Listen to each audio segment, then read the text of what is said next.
muqtarinan bi fi'lihi, yaitu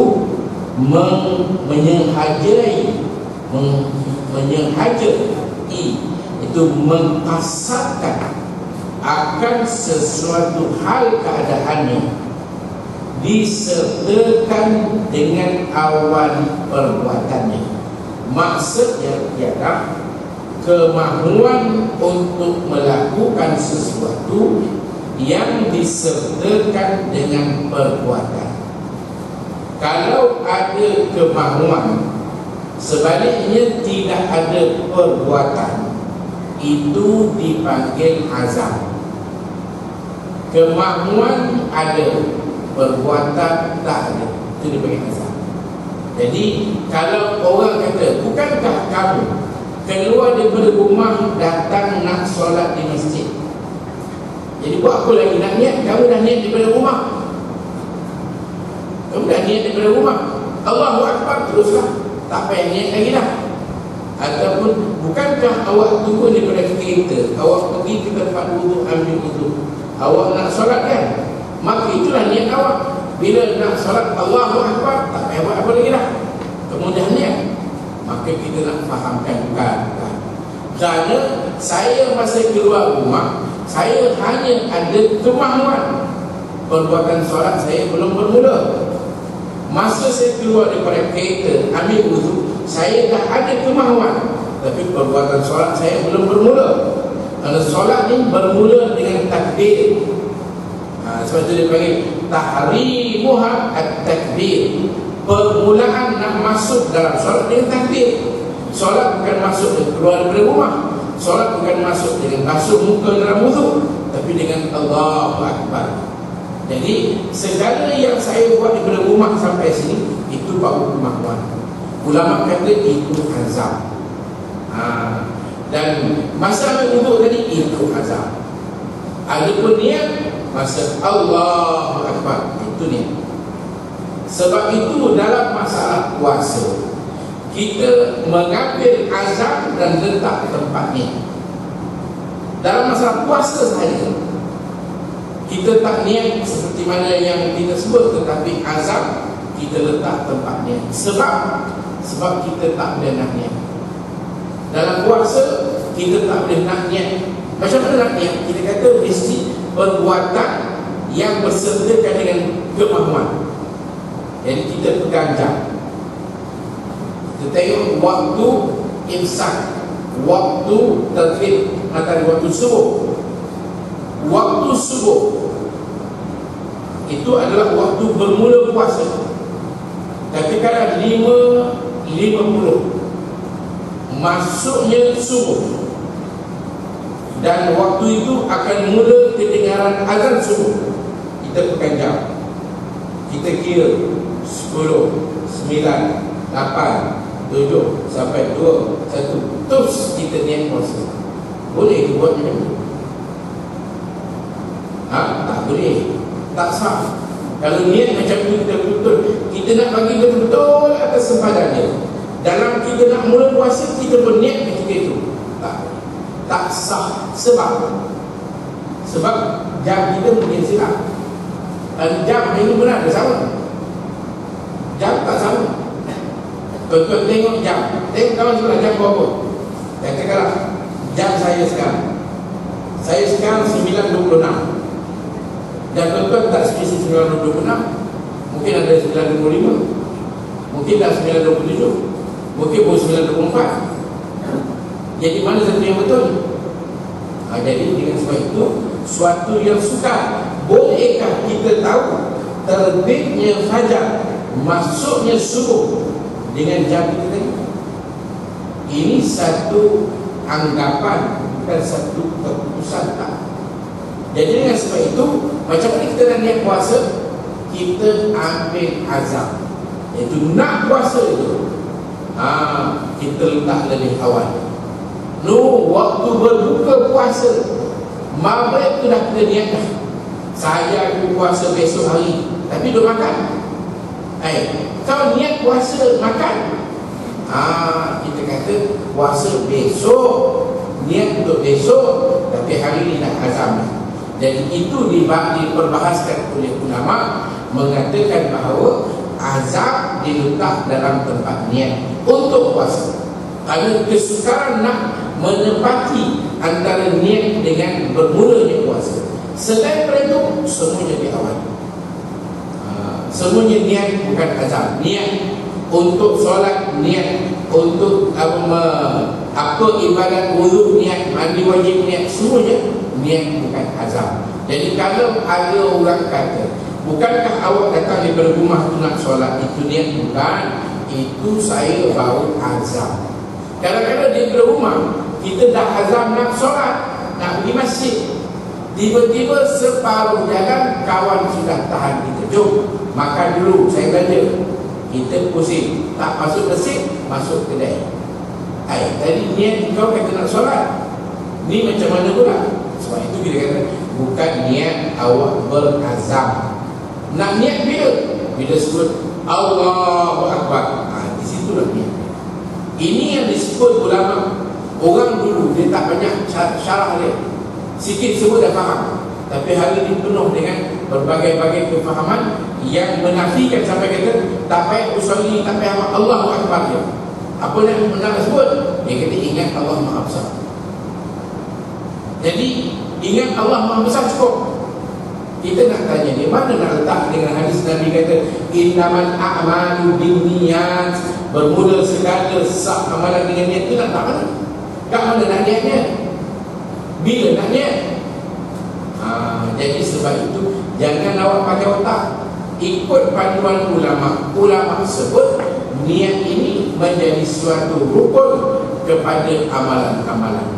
Haji ada niat dia, umrah ada niat dia, zakat ada niat dia, solat ada niat dia. Maka itulah yang dikatakan niat.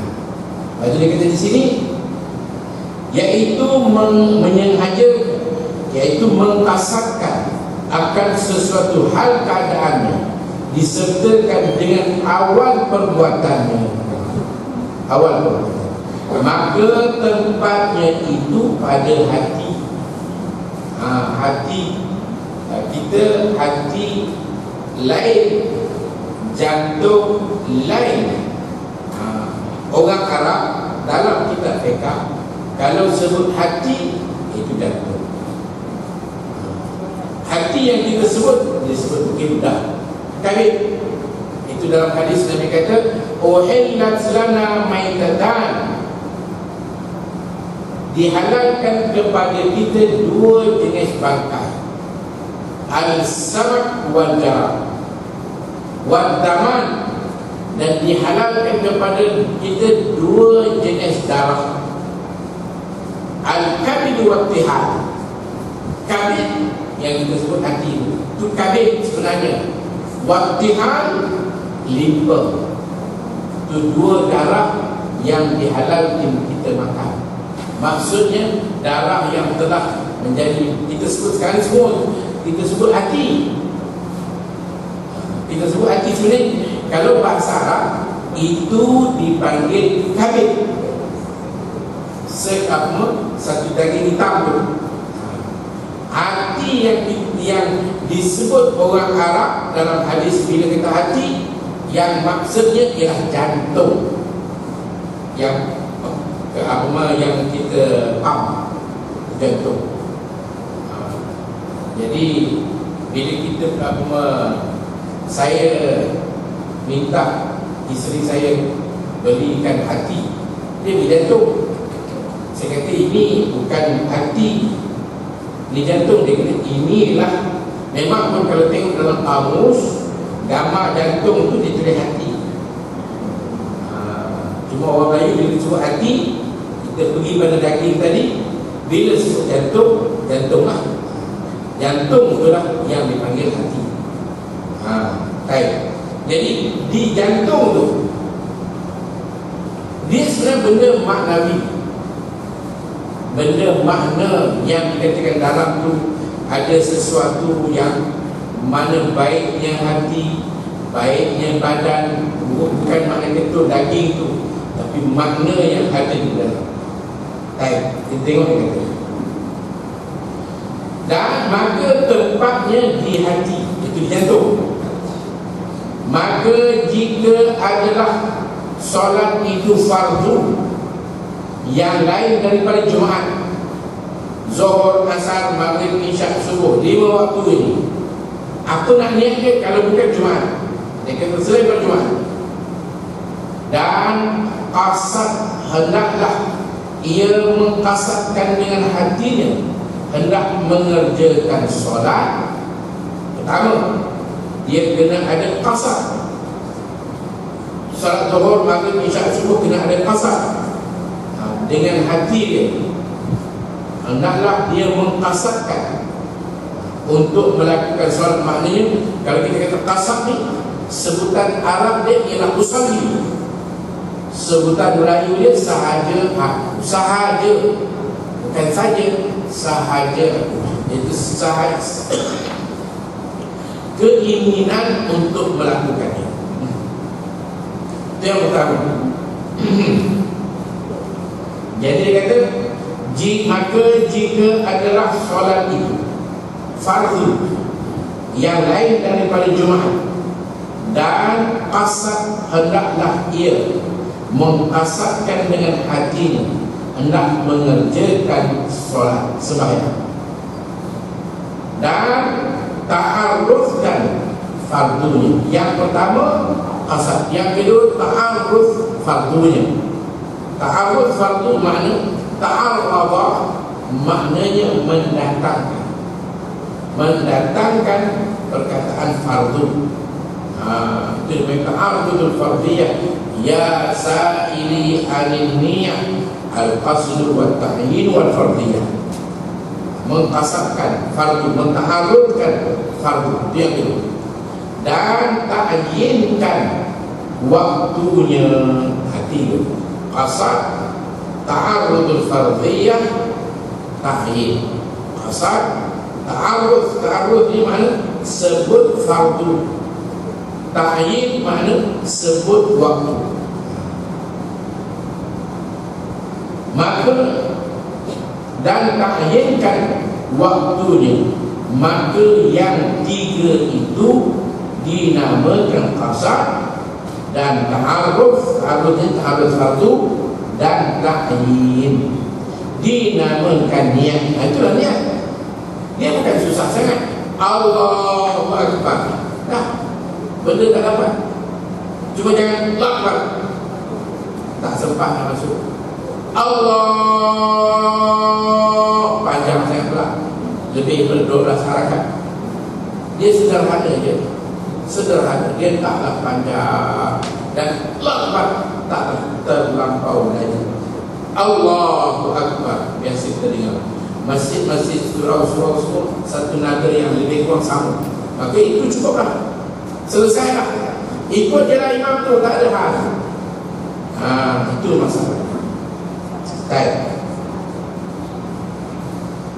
Maka hendaklah ia hadirkan yang tiga ini pada takbiratul ihram. Takbiratul ihram, Allahu Akbar.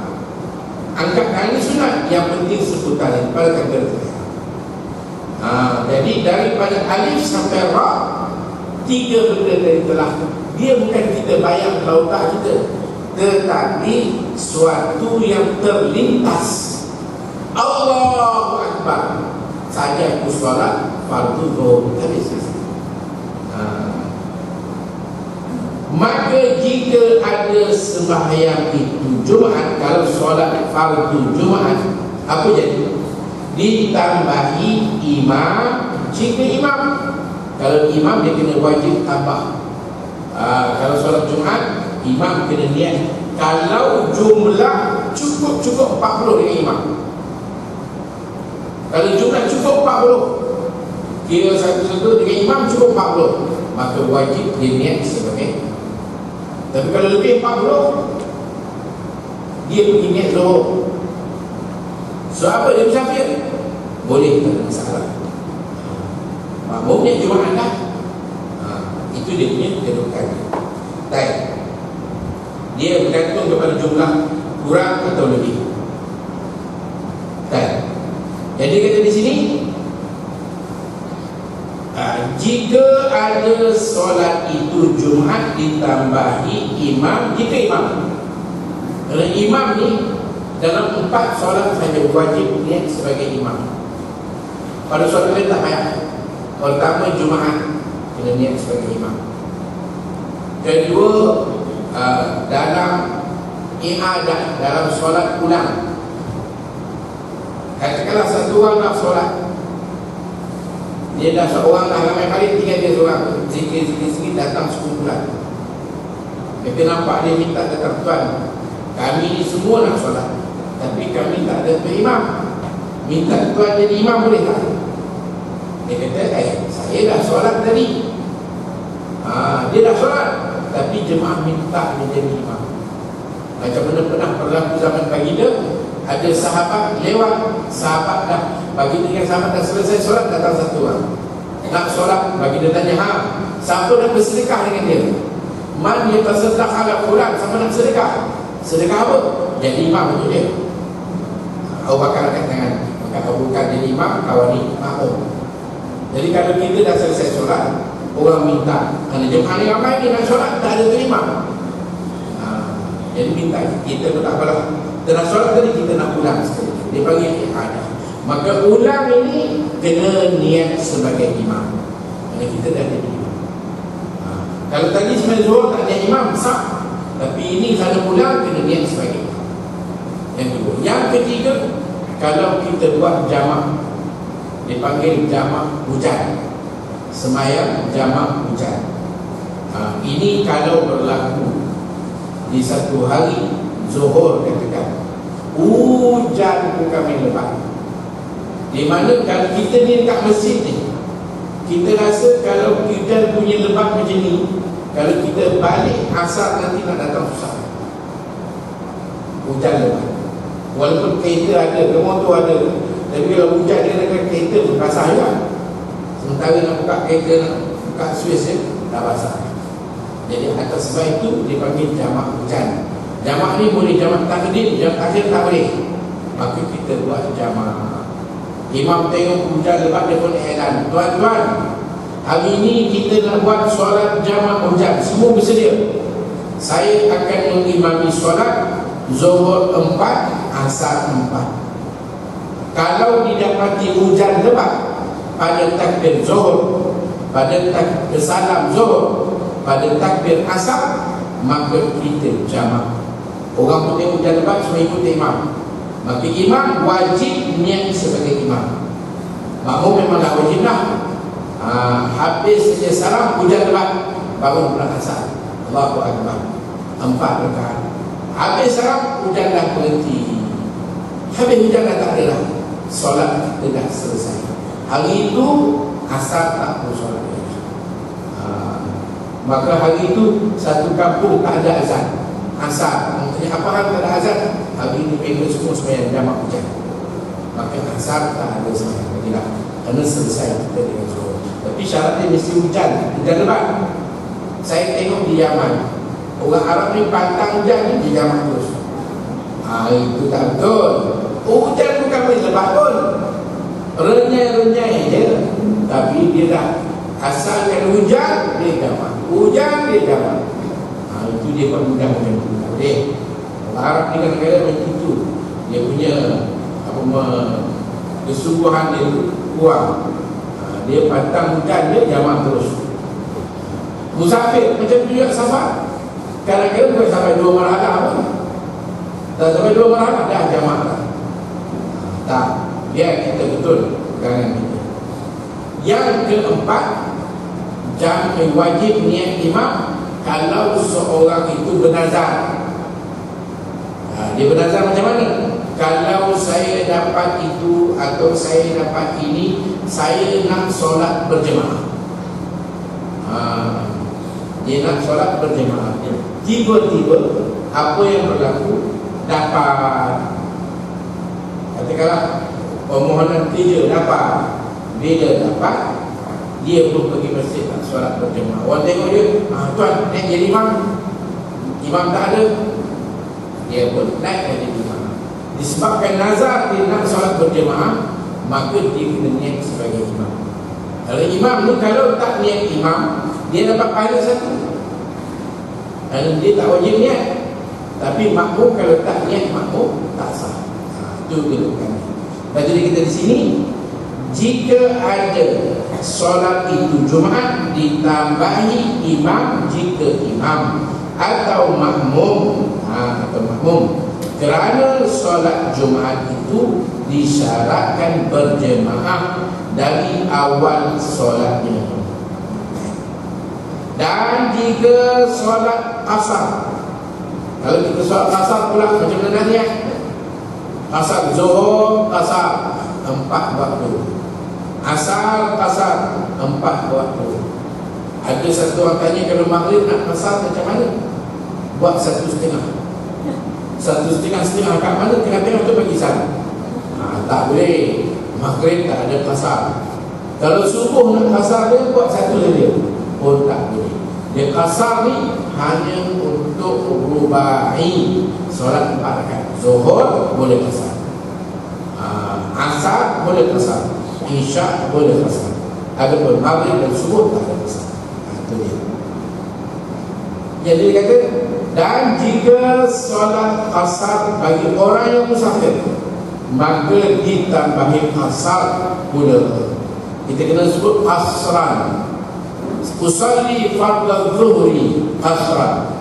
Sahaja aku solat fardu zuhur kasar, ataupun sahaja aku solat fardu zuhur 2 rakaat. Sebut kasar boleh, sebut 2 rakaat pun boleh. Kerana 2 rakaat itu adalah kasar lah. Ini kalau kita musafir. Orang tak musafir tak boleh. Orang sakit macam mana sakit pun kena buat tamam. Mungkin orang sakit boleh jamak, tetapi tak boleh kasar. Kasar hanya kepada orang yang musafir. Baik. Kerana disyaratkan niat kasar itu di dalam takbiratul ihram. Ini kita faham. Bila satu orang nak buat kasar, dia mesti meniatkan kasar dalam takbir. Dalam Allahu Akbar, apa ada? Sahaja aku solat fardu zuhur kasar, mesti dalam takbir. Kalau sebelum solat kita dah beritahu, tuan-tuan jangan lupa kita nak kasar. Okey. Tapi dia bila angkat Allahu Akbar tak langsung terlintas. Habis bang putih, aku nak kasar, tak boleh. Dia kena buat tamam, tak. Dan tak boleh pula dia, kalau dia tu batal, dia pun batal takbir semula, tak boleh. Kamu dah habis dari penuh lah.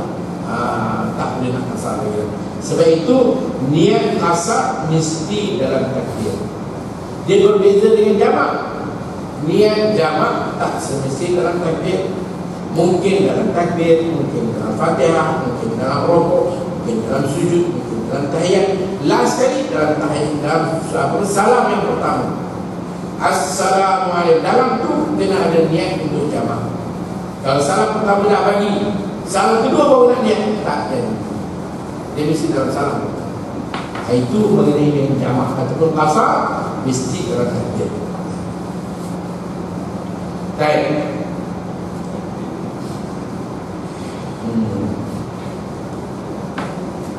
Kerana disyaratkan niat asalnya itu di dalam takbiratul ihram.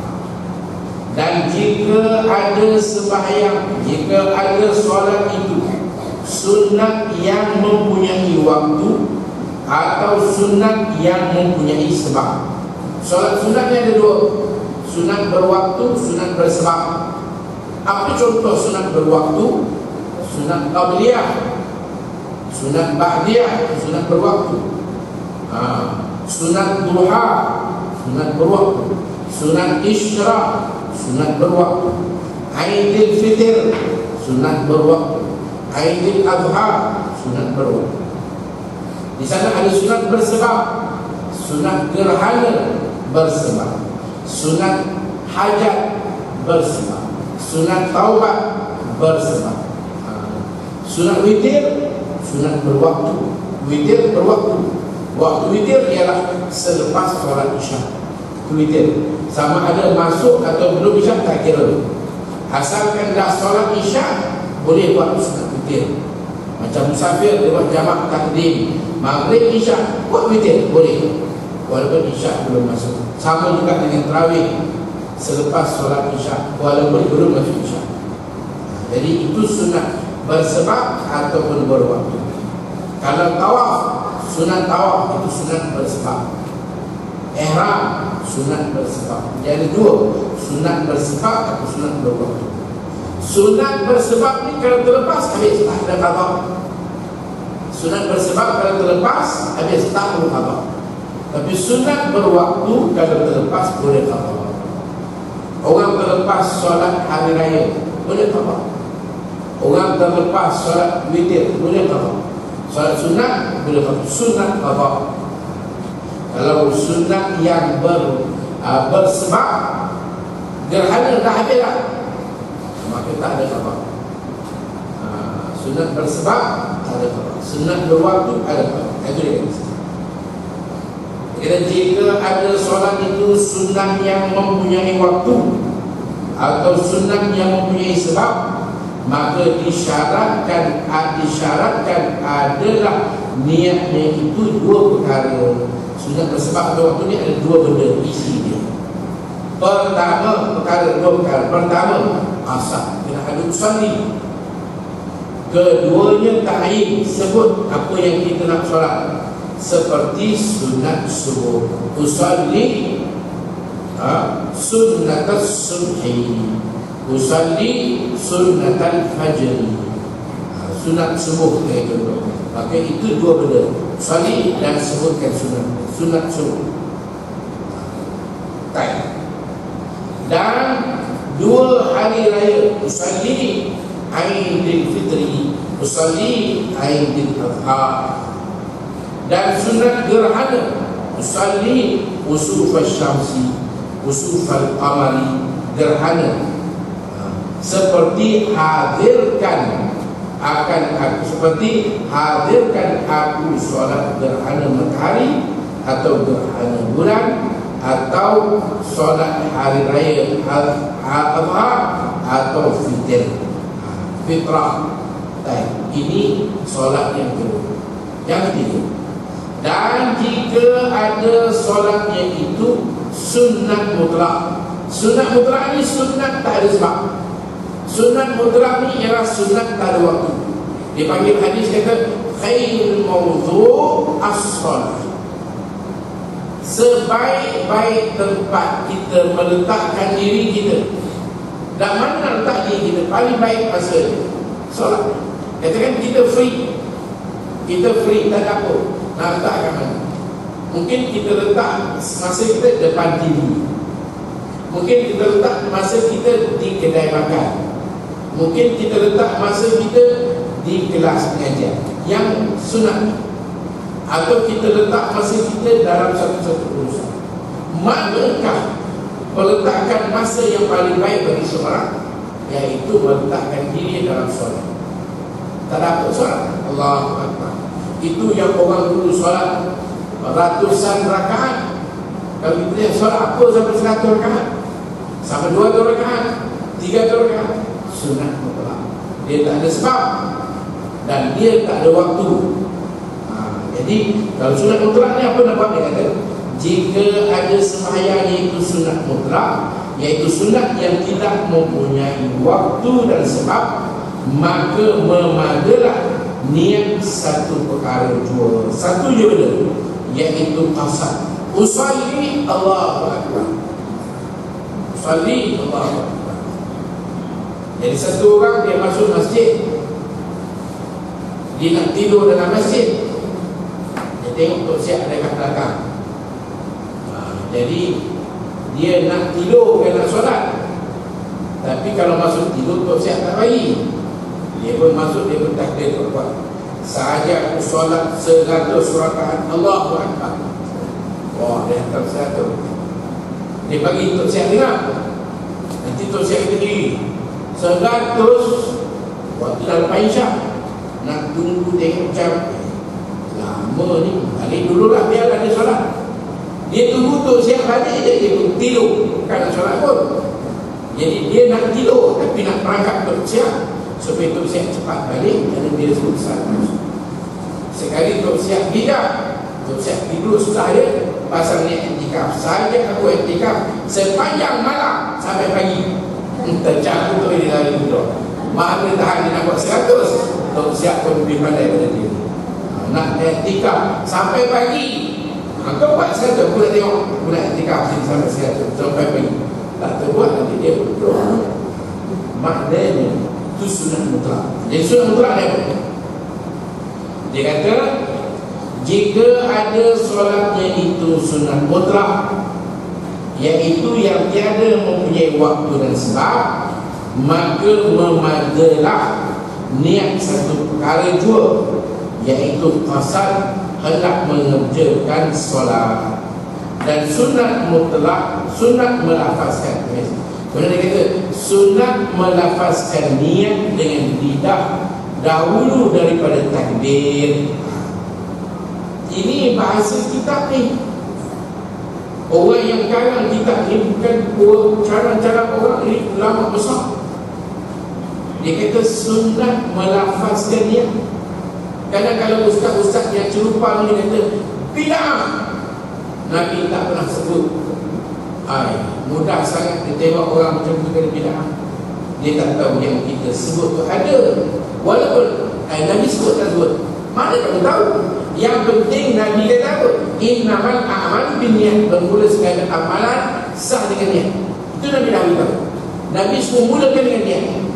Jadi kalau saya nak hasilkan apa yang Nabi sebut tadi dengan cara sebutan di lidah, supaya dapat membantu dalam menghadirkan di hati, benda itu tak lari daripada apa yang disebut. Jadi awak nak kata bid'ah tu faham awak? Jangan terima ni bid'ah sana, bid'ah sini, semua asyik bid'ah. Jadi sunat melafazkan niat dengan lidahnya dahulu daripada takbir dan menyebut bilangan-bilangan rakaatnya menyembah. Jadi sunat disebut bilangan rakaat. Zuhur 4 rakaatin, Asar 4 rakaatin, Maghrib 3 rakaatin, Isya 4 rakaatin, Subuh 4 rakaatain. Sunat disebut. Dan menyebut adaan atau qadaan pun sunat. Usalli fardhu zuhri adaan boleh, usalli fardhu zuhri qadaan boleh. Tempat ada dengan qada, tempat qadanya ada, sama pun maknanya sama je, cuma jangan disengajakan.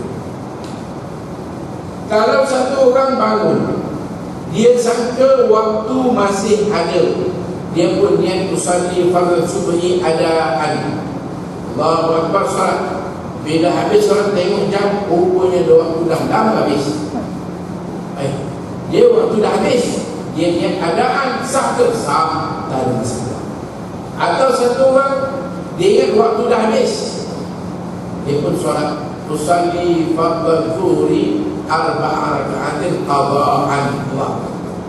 Elok habis solat, tengok jam, baru pukul 4, belum masuk asar lagi, masih zuhur.